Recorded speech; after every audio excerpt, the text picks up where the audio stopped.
Ayan guys, pinapala kasi hindi magtuloy-tuloy ang pagdaloy sa ating alulod. Ayan guys, nasa bodega uno na tayo, baka sakaling mapuno na tayo guys ngayon. Kita nyo naman, kapit balikat, lahat sila ay nagpapala. Go!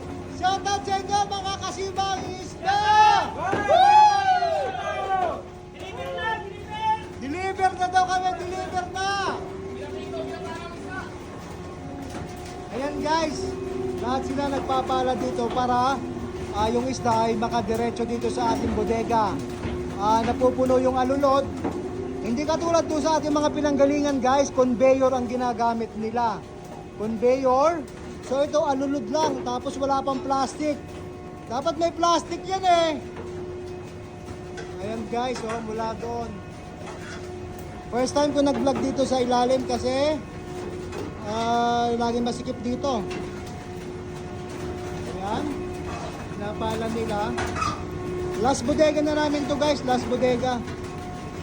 Baka sakaling mapuno na kami, tatabi na kami guys. Medyo maingay lang dito guys, oh. Kapit basic sila lahat mula doon hanggang sa dulo. Sila ay nagtutulak ng isda kasi hindi magdire-diretso ang daloy ng isda. Ayan.